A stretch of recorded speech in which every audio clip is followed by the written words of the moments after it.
Hello, in this video we're going to discuss the chain rule for functions of more than one variable and spend most of the time dealing with the most important case of this, which we're going to use to verify certain properties, including helping us derive the definition for directional derivative.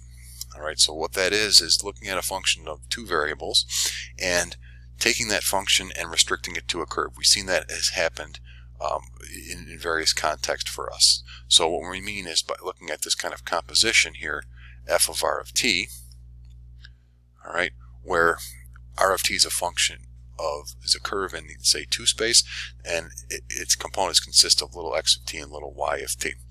And we've seen this to be useful in various places in discussing limits of functions of two variables, partial derivatives, and even the definition of differentiability. And what we want to do is feed that into the function, and we've pictured this as a curve on the graph of f by defining this 3-space curve to be x of t, y of t, and then f of r of t. All right, and what we want to then say is, all right, well, if we define little z of t to just be f of r of t, then what is the derivative of that composition? All right, and it makes sense to make note that what is z of t, f of r of t, what does that mean graphically? That means the height on the graph of f along the curve we're restricting it to. So one thing the chain rule is going to help us do is to compute that derivative, help us compute that. All right, just to get a visual on that, I'm going to go over to Maple for a moment here. I've got a number of things loaded in here. I'm plotting the function f of xy, which is 4 minus 3y squared. I'm going to restrict it to this curve cosine t sine t, which we know is the unit circle. All right, and I'm going to scroll down a little bit here because this side-by-side plot is what I want to pay attention to, and I'm going to play through this a couple of times. And what we have on here is the red curve on the left-hand side in the xy plane is what we're restricting it to. The corresponding image on the graph of f is being traced out in black above, and that's the curve capital R. The third component of that, the z component of that, will be f of r of t, and that's the composition we're looking to take the derivative of. Let's just kind of back this up a little bit and go through this frame at a time. Alright, so this curve, what's it doing? It's starting out at height 4. Our z value is 4, and then it's decreasing. Eventually gets down to 1, then starts to go back up again to height 4, and then back down to height 1, and then back up to height 4 as we loop around the unit circle. Alright, so we're seeing the height, which is plotted over here on the right side of it, varies between 4 and 1, as the parameter in this case is going between 0 and 2 pi, which is why we're going a little bit past 6. All right, now going back over to OneNote here, how do we actually compute that derivative of that composition? Well, if our math should make sense, if our math is going to make sense, then I'm just going to jot what the chain rule was for ordinary derivatives from Calc 1. So if we have a function composition where we had, say, little f of u, all right, now what is that derivative? How did we compute that in our previous calc experience?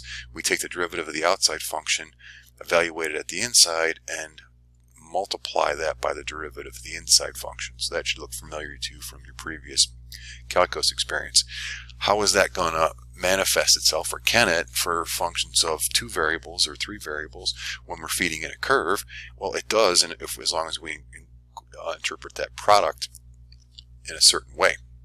So the derivative of this composition will come out to be, yes, the derivative of the outside function f evaluated at the inside. Now, it's not times, it's dot product, because this derivative right here is actually the gradient vector. So it's the gradient of f, which is the derivative of a function of 2 variables. Technically, it's a linear transformation, right? But that is what the derivative is. It's that gradient vector. The gradient vector, as I have written off to the side here, is the vector you get by taking the partial derivative with respect to x in the first component and the partial derivative with respect to y in the second component. So it's that vector dotted with the derivative of the inside, which we know is also a vector. So that's going to be a scalar when we compute that dot product. Now, rewriting it, so that's kind of a nice way to express the chain rule, because it looks like similar looking to the chain rule we were used to from Calculus 1 and Calculus 2. Now, if we rephrase this just slightly, we'll get the expressions that that we will see in the OpenStax textbook, or any calculus textbook for that matter. So rewriting this, I'm just going to plug in for r prime. For r of t, we're going to plug in just x of t and y of t. For its derivative, we're going to plug in what we get by taking the derivative of that vector valued function, which we differentiate component by component. So plugging that in up above here, we get the gradient evaluated, that's the derivative of the outside function, evaluated at the inside, dotted with the derivative of the inside function. And then if we just compute the dot product here by multiplying the first components and multiplying the second components and adding, we will get the result, which I'm just going to box up down below, that you see in any calculus book. All right, and they have that in the OpenStax book, or a variant, something looking just like that, maybe slightly different notation. I'm going to go to look at that now, and then we'll look at an example. All right, I do mention in here, look at the tree diagrams for the chain rules. All right, so what does that mean? Well, it's pretty customary before we get to the example to think about using these tree diagrams as a good visual. Z is a function of x and y. X and y each depend on t. So in terms of z, we can talk about taking its partial derivative with respect to x or its partial derivative with respect to y. However, with x and y, those are only dependent on one variable, so those we can only talk about taking their ordinary derivatives. And then what we do from here is we end up just going down each branch and doing the multiplication and multiply those rates together. And doing that and then adding will give us the respective chain rule. Will give us the chain rule. All right, so what is that there? We get the partial, multiplying down the left branch, it's the partial derivative of z with respect to x times dx dt. And then the other one's partial derivative of z with respect to y times dy dt. Taking those results, adding them, that gives us dz dt. All right, that's just a helpful way to remember the formula you see in the box there. Again, this is equivalent to, as we had on the previous page, the gradient of f dotted with r prime. All right, now let's do an example that illustrates that, and then we'll see how that formulates graphically as well. So for this one, I'm going to do it using the formula I had before, where I had dz dt, which was the derivative with respect to t of f of r of t, and that gives us the gradient of f at r of t dotted with r prime of t. So I'm actually going to compute that gradient and then plug in r of t and then take the derivative and do the dot product. So what is the gradient of f for our function?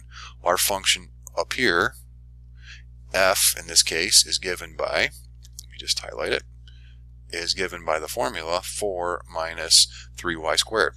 Well, there's no x in that formula, so we're treating everything, therefore, is constant with respect to x, and therefore its derivative will be 0. The derivative of that function with respect to y is negative 6y. Now, when we go to do the gradient of f evaluated at little r of t is cosine t sine t. So we're going to take the gradient and we're going to plug in wherever we see x, cosine, wherever we see y, sine of t. All right, and just plugging that into our vector, we get 0, comma, negative 6 times y. Well, y is sine, so it's negative 6 sine of t. All right, so that's kind of the left hand, that's the expression on the left side of the dot product. Now we got to compute the derivative separately. What's r prime of t? We differentiate component by component. You get negative sine of t and then cosine of t. Then taking the dot product, then we will get the derivative that we're looking for. So dz dt in this case will be the gradient of f evaluated r of t dotted with r prime, and to save some time on writing it, I'm just going to put those respective vectors in. So we get 0, negative 6 sine of t dotted with negative sine t, comma, cosine of t. And then we're just going to compute that dot product. So multiply the first components and the second components and add. When we multiply the first components, 0 times negative sine is 0, and we're going to get that, therefore, negative 6 times sine of t times cosine of t. And there's our result right there. That's dz dt.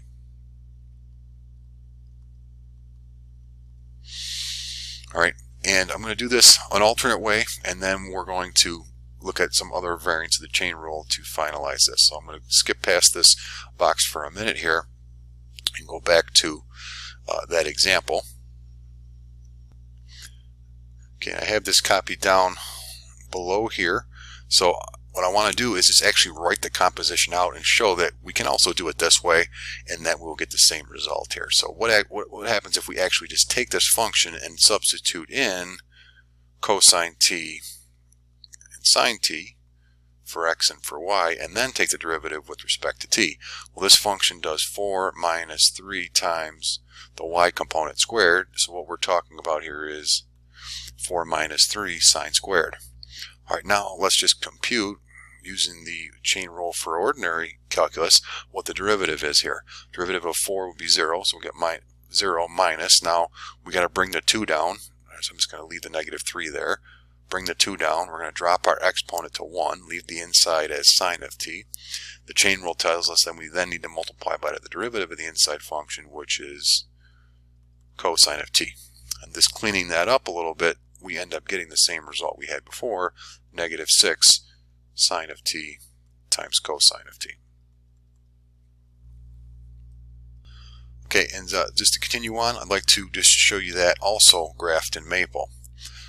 Alright, so I've also got a couple of these things plotted in here, and this graph right here that I'm going to do a side-by-side on, it shows the curve getting traced up. It's a little different curve over on the left side. What it is on the left-hand side is the slope, or the graph of the derivative. In this case, this is the graph of the derivative we just computed. Alright, now what I'm going to do is show you a third one, which has the tangent line plotted to it. I'm just going to let that play through and then maybe go through that a little bit slower now. What it's showing is, and go through frame at a time here, our tangent line is going to have negative slope relative to z, relative to the height, and therefore its derivative will be negative. And then just going forward another frame or two, it's going to be still negative but less negative. So now it's coming up. So over here when I'm plotting the derivative, it's still below the horizontal axis, which means it's negative, but it's being less negative, so it's going closer to 0 now. And then its slope of that tangent line would be 0. Again, slope relative to the height z. It's flat relative to z there, so its derivative is going to be 0. That's why the derivative is hitting 0 right there. And then it's going to go up. It's increasing. Eventually it's going to hit 0 again. Alright, increases at an increasing rate, then that rate starts to decrease, but it's still positive and eventually gets to 0. And then we're just going to keep on going again. So now it's negative, a little bit less negative, back to 0, and then positive, positive, positive, until we get back to where we started from. So that's the graph of the derivative on the right-hand side of the third component of the height function. Okay, to wrap up this video, let's go back over to OneNote and just look at the other fairly important case. I'm going to draw the tree diagram for this. This one's saying we've got z is a function of two variables, again, x and y, and then alternatively, from what we did before, x depends on u and v, and y depends on u and v. Well, this tells us, therefore, that z is dependent, is a function, therefore, of, let me just do this with a different letter, I'll call it g, is a function of u and v.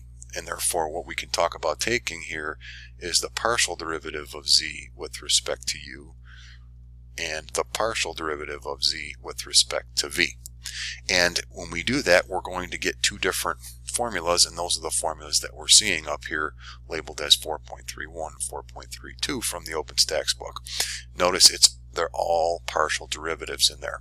But again, you have to write down your partial derivatives in this case with respect to all of the functions involved, and we can take partial derivatives of x and y with respect to u and v, and then when we multiply down our components to get to either the partial with respect to u or v, we end up getting that version of the chain rule.